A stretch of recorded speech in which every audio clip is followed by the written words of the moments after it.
Hello, yes, a good morning, a good afternoon, or a good evening to you, however you may be listening and wherever you may be listening. This is the latest edition of the Border Sports Media NFL podcast coming to you at the end of the conference championship weekend in the NFL, the 2024 season. Now, before we get into anything, I do need to profusely apologize for my absence last week, but as you, in fact, may even be able to tell just in my voice right now, I came down with something incredibly severe and just I did try to make a recording. I did try to push through it, but it just was not worth it. My throat would have looked worse than a bunch of tables after Bills Mafia had their way with them. So again, I can only apologise, especially because there were plenty of big talking points to go through last week. Not less, the divisional games, everything like that, and a couple of big off the field newses. So let's hope that we haven't missed too big of a beat by missing last week. But again, I sincerely apologise. But as I've said a couple of times, life just gets in the way sometimes, and I wish I could have, but it was just in the it was just best for me not to last week. But we do have a pretty packed show for you today. But before we get into that, we do need to I do need to do the admin, which is as simple as once again thanking you for joining us. And don't forget that if you are new, you can like and subscribe on whatever podcast platform you are listening to this on. And don't forget that you can follow us on our various social medias. We are at Baldwin Sports Media on YouTube, Instagram, and TikTok, and we are at MRB Sports Media on Twitter. So feel free to give them a follow or a like or whatever it is the correct terminology is for those particular platforms. And then don't forget, if you are a returner, then as always, thank you very much for making us and continuing to make us a small part of your week. Right, with that out of the way, let's get into it. And there's two ways I can really go about this. I'll get onto stuff about the games later because there is an off the field talking point that I like to go through that we'll be bringing up later. But first, I want to talk about this idea that someone I cannot remember because this was a point that I brought up or had brought up for last week's show, but I think it's still relevant enough. However, I cannot go back and find the tweet that gave me the idea for this, but it's in relation to the appointment of Ben Johnson as the head coach of the Chicago Bears. The appointment came just a few days after the Detroit Lions season came to an end at the hand of the Washington Commanders. And someone on Twitter, in fact, it is something I vaguely covered on my TikTok, so go and check that out. But mentioned or brought up the fact that he was appointed by the Chicago Bears as you said, 2 days after the Lions season ended. So it was probably already lined up. He was going to be the Bears head coach. I can't imagine that they did the final paperwork and whatever in those hours right after the Lions had got eliminated. So you have to think this was already lined up. And they brought up the point that how could Ben Johnson be focused 100% on the Detroit Lions? Now, this isn't to instigate or suggest that maybe Ben Johnson, was throwing the game or whatever. I'm pretty sure, he'd love to go out on a high and be a Super Bowl winning offensive coordinator and bring that to the Chicago Bears, especially because he'd to be able to say, look, I bring a winning culture, I just won a Super Bowl, so on and so forth. But there is again, just this little bit, there must have been that thing in the back of his mind that is worrying, whilst he's dealing with the Lions, there is a part of them that just purely, just human nature has to be worrying. Say, okay, I've got, the Bears job is being announced, and in his mind, maybe he's thinking, maybe he's doing some maybe advanced scouting or whatever. Like, oh, that player for the Commanders, he's going to be a free agent. I'd quite like to have a look at. This is just me speculating again. And I've no idea if any of the who on the Commanders is a free agent. At an important position. But you get the sense, or he's on offense. I can take him. So again, so on and so forth. You have to think that that would have crept into him just a little bit, and it gave me the idea that I think has been brought up in bigger media outlets elsewhere. But I really want to talk about is this idea of having a window where you can appoint, fire, and do whatever you can with coaches, because it does seem a bit unfair and a bit weird that for free agency, we have to wait for there is a strict time on when you can do things because you've got the legal tampering period, as it's called, and then free agency, opens properly during the off season. So why can't we do the same with the head coaches and the coordinators? I know there is, sort of rules in place that you can only speak to them at certain types of the year, and so on and so forth. But the whole process, let's just get rid of that and just make the whole process at one point of the season. Wait until after the Super Bowl, give it a week so whoever wins and the coordinators and whatever could go and have their celebrations or whatever. But a week after the Super Bowl, then open the head coaching window. That way, everyone is on a level playing field. No one is having to effectively play catch up because teams that appointed their new head coach, 2 weeks after the end of the regular season, have a huge advantage over those who are waiting to get, arguably better candidates from the teams that went further in the playoffs.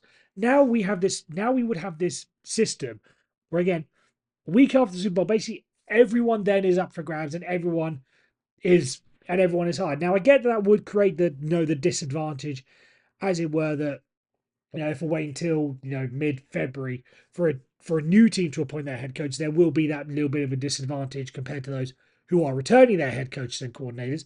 But they're already at that disadvantage. I don't think it would be that big of a change, and I think it would just make the whole thing a lot more organized, a lot more structured, and you wouldn't get these situations where you have the likes of Ben Johnson, who is coaching for the big, coaching in the biggest game of his life, and then afterwards, I don't know what his emotions would have been like, but again, they can't have been totally. I it can't have been totally the same as someone who's coming back next year because he would say, okay, bye, I'm taking the Bears job. I'll see you on the other side of the sidelines. So let's bring some level of regulation into it. It's a bit like if you follow the European football, then a bit like a transfer window, but make it this window specifically for head coaches and coordinators to do the changes. You can even time it up in a way and have it end the week before the winter owners meetings. So then maybe the new head coach could go with the owners to the owners meetings and have some great discussions, and they can meet the media and have their introductory press conferences there. I just think that this system that the NFL has right now, I don't think it quite works, and there is a way to make it better. No, not just for the teams that will be appointing these new head coaches and coordinators and whatever position level staff, but also those who are losing them as well. Because I think it means you have that full off season where they will be 100% focused on that job. And then you won't have to worry about them taking up part of their week by having to fly out and do interviews. The same with Kellen Moore. I mean, it's worked well for the Eagles because they're going to the Super Bowl. But during the game week, he had to fly down to Dallas and have an interview with the Cowboys. Like, how can that disrupt? I mean, again, it worked, but on another day, it just leaves you open to questions because if the Eagles had lost, then there would have been a point where some people say, what is Kellen Moore doing going down to Dallas when he should be focusing on the Eagles job? It just gets rid of a whole lot of nonsense, if we would, and just means that the whole thing, again, it's going to be the term. It's going to be a little more streamlined, a little more organized and controlled to make sure that everything is fair and everything is done, properly, as it were. So that's just my thoughts. Let me know what you think.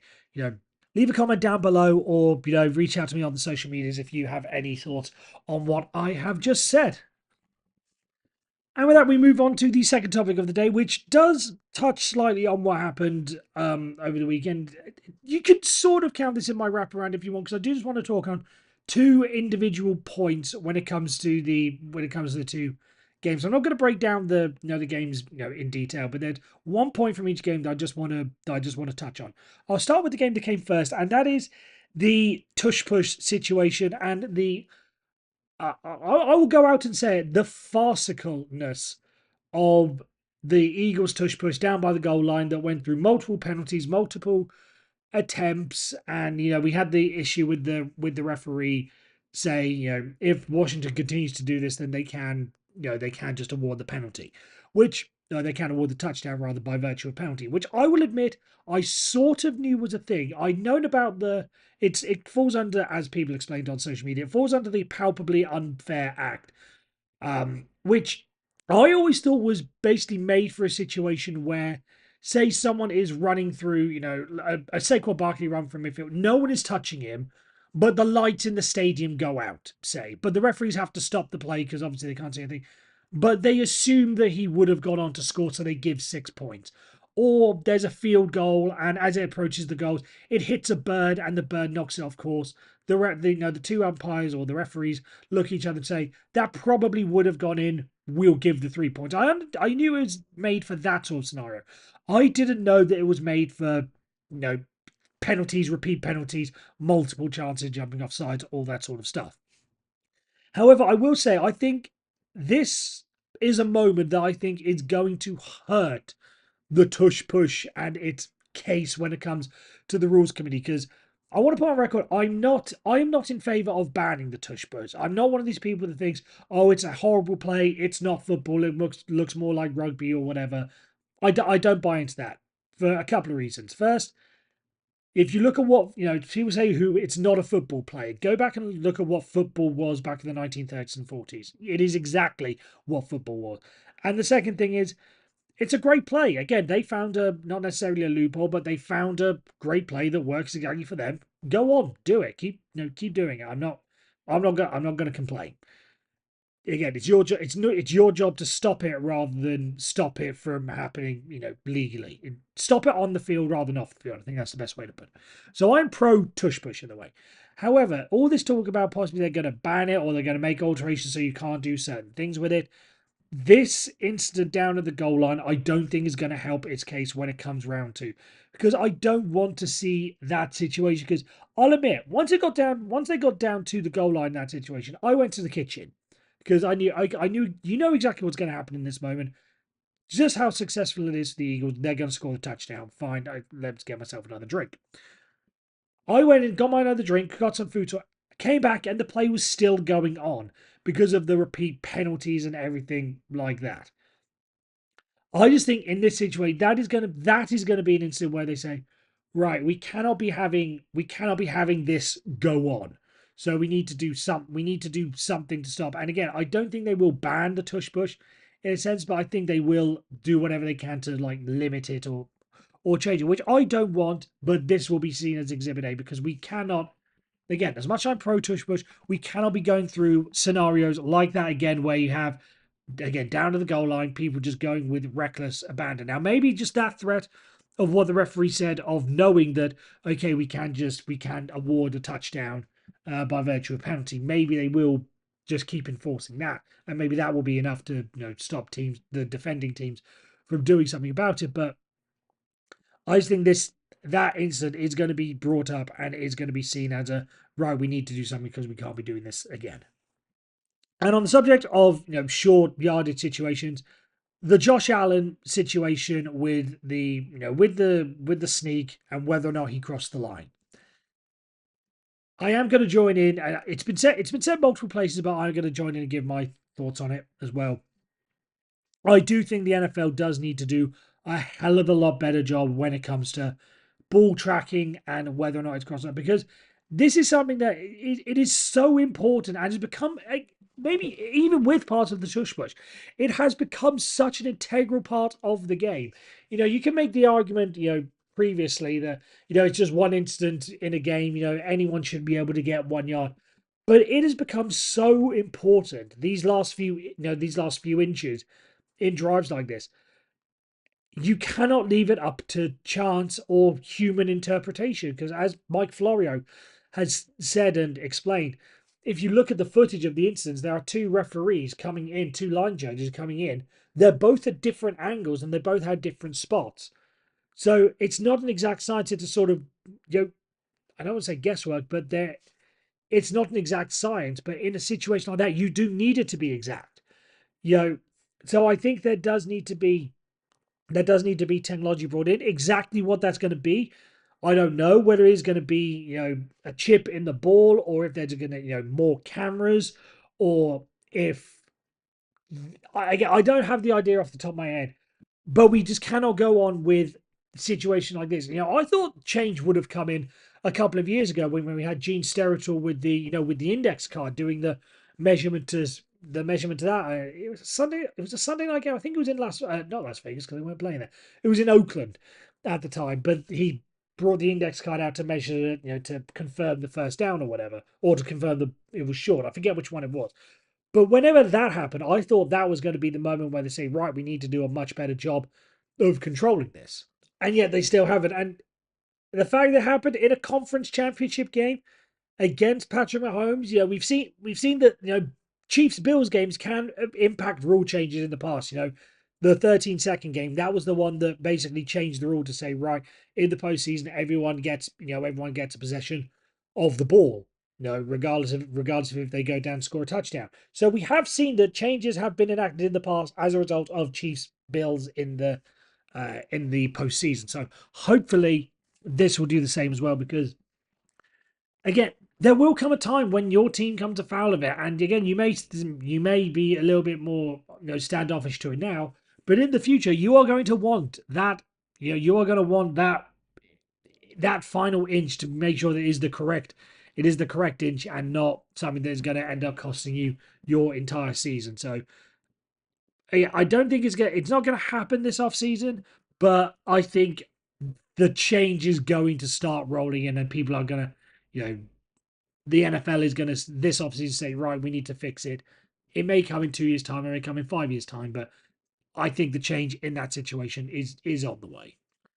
Right, and with that, obviously not a lot of games to talk about, and so this is going to be a little bit of a shorter podcast. Although hopefully I can string this last bit out. Now we go on to our wrap around the league. This would usually be games, but now just a couple of headlines that I've spotted, just two to mention this week, both of which are surrounding quarterbacks. And a favourite topic of mine we'll start off with is the ESPN discussion about Aaron Rodgers and whether or not he's going to fit in with the new New York Jets head coach, Aaron Glenn, who just come over from the Detroit Lions, obviously. Now, I don't think this is going to work. Again, I don't think Aaron Rodgers is going to work I want to say even in the NFL, period. This I think he's not quite the same as he was, and given the past few years in New York and his final couple of years in Green Bay, he's become too much of a media sideshow. I don't think anyone really would or should take their chance on him, if I'm being honest. But let's stick to New York specifically. I don't think Aaron Rodgers and his culture is going to fit what Aaron Glenn has done, or what Aaron Glenn is likely going to bring. Because you see what he has done in Detroit, and and the culture that Dan Campbell made. I think you are going to want to have as much of a recreation of that as you can.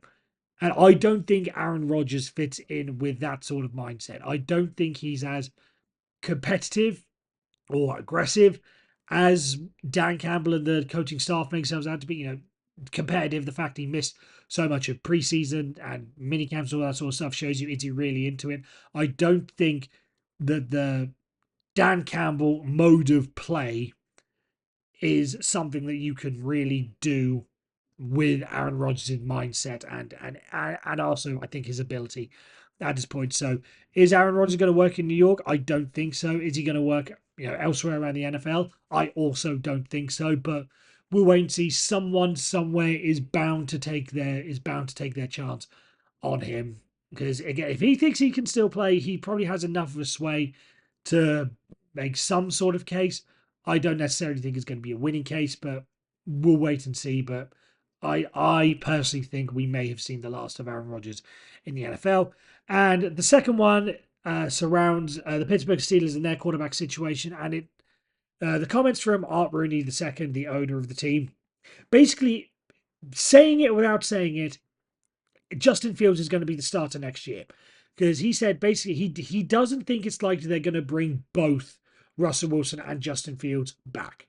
So it's going to be one or the other. And with the news that Pete Carroll is back in Las Vegas with the Raiders, and what exactly is going to happen there, and there's reports that the Pete Carroll and Russell Wilson have reconciled the differences and they still remain close. Las Vegas do need a quarterback, whether or not it's a franchise guy or just a bridge. Russell Wilson can probably do either of those jobs. It just leaves a pretty easy room for the Steelers to say, okay, we know that this is on the table. We can keep Justin Fields for cheaper. Russell Wilson, on you go. We'll see you next year. And I think that's a smart move. I think with Justin Fields, you saw what he did at the start of the year. Took him to a 4-2 record, had some growing pains. I think it's fair to say. You look at the some of the games they play. The first game of the season, it was all field goals. Again, got slightly better. There was one game. It was the Dallas Cowboys game where they started off so slowly that it was just too much of a problem to get back into it. The Colts game was the defense. There was a lot of good things with Justin Fields. Now you give him a full off season where you know he's the starter, because obviously Russell Wilson was taking the majority of first team snaps last year. You put him in as the starter, you give him all that number one, the full off season and the start of the season. I think you can see Justin Fields develop into the franchise guy for the Pittsburgh Steelers, on a short term deal, maybe 3 years, maybe 60 million. Say, I don't think he's going to get big money, and he doesn't deserve big money. But I think something like that, I think, would be enough to keep Justin Fields and still relatively cap friendly compared to the rest of the quarterbacks around the league. So I think if you were to press me right now, I mean, I did tweet out a couple of days ago before all this came out, that I felt it was going to be Jimmy Garoppolo was going to be the starter, or at least the week one quarterback for the Pittsburgh Steelers. If you ask me right now, given how quickly things change, I think it's going to be Justin Fields will be the starter for the Pittsburgh Steelers next season. And finally, just before we end, I normally have this as the fun segment at the end of the show, but this is something that I really just want to touch on. It maybe really should have gone towards the start of the podcast, but I want to say something that basically it came up yesterday, and it was TJ Watt, no, not TJ Watt, JJ Watt that brought it up, I believe. That basically at this point it surrounds the Pro Bowl, and he says that he makes the point perfectly. When you get 5 alternates deep, it's no longer the Pro Bowl, it's the Participation Bowl or Participation Trophy Bowl. I forget exactly what his tweet was, and I think that's exactly correct, because when the news came through that Russell Wilson was named to the Pro Bowl as an alternative for Josh Allen, rather, something really struck me that did he really earn it? I mean, I get that the Pro Bowl, it's not fun. I mean, it is fun rather. It's not a serious thing. The fact that it's made so many changes over the year, all Pro is the one that you really want to be. And Pro Bowl's still an honor, but it's a fan vote at this point, so things can be swayed a little bit, but. So it's not really something you should really hold your hat on to say, I was a Pro Bowl. You're aiming for all Pro. But at the end of the day, JJ Watt rather, too many watts to count, is right. When Russell Wilson gets to put this season on his resume, this Pro Bowl is definitely going to come with an asterisk, because there is no way that he is one of the best quarterbacks in the AFC, especially if you look towards the end of the season. So again, I'm not disparaging the Pro Bowl. I'm sure everyone would love to go. Again, all expenses paid trip to, in the days back in the day it was Hawaii. Now it's down to Orlando for the Pro Bowl game. I'm sure everyone loves it and everything. But even so, we need to stop thinking the Pro Bowl is that big of an honor if this is how we're getting down to it. I just think it's weird that the Pro Bowl is again seen as this, if this is how far deep we have to go to get people to bother to show. Again, I understand injuries and everything like that. You don't want to, there's no point showing up if you're injured. You're taking space from someone. I get that, but just let's tone down exactly what the Pro Bowl means. Actually, quickly, while we may as well end with a fun thing. Someone put a sign up: the Cleveland Browns building their new stadium, and someone put on the fence, coming soon, the Ben Roethlisberger Stadium. A quick joke to the fact of how great Ben Roethlisberger's record was when playing the Cleveland Browns in Cleveland. I just thought that's a little funny touch, and just a little bit of harmless fun. Hopefully, no one in Cleveland is too hurt by that. But that is it. That is the end of the topic. That is the end of the show. I want to, as always, thank you very much for sticking with me and listening in. Don't forget, as I mentioned at the top of the show, if you're new, you can like and subscribe on whatever podcast platform you are listening to this on. And don't forget to reach out to us on our social medias. They are once more at Baldwin Sports Media on YouTube, Instagram, and TikTok. And we are at MRB Sports Media on Twitter. And if you are a returner, then as always, thank you very much for making me part of your week. We will be back next week. Hopefully there'll be plenty more topics to talk about, and hopefully I'll actually be able to make it, and hopefully I don't have a recurrence of whatever it was that I got last week that meant I can record. Hopefully the coaching cycle will be complete. We are already down to one now at this point, with it being the New Orleans Saints. So hopefully we'll get enough to talk about that, and again, plenty of other stuff to discuss as well. But until next week, see you next week. And as always, take care and stay safe.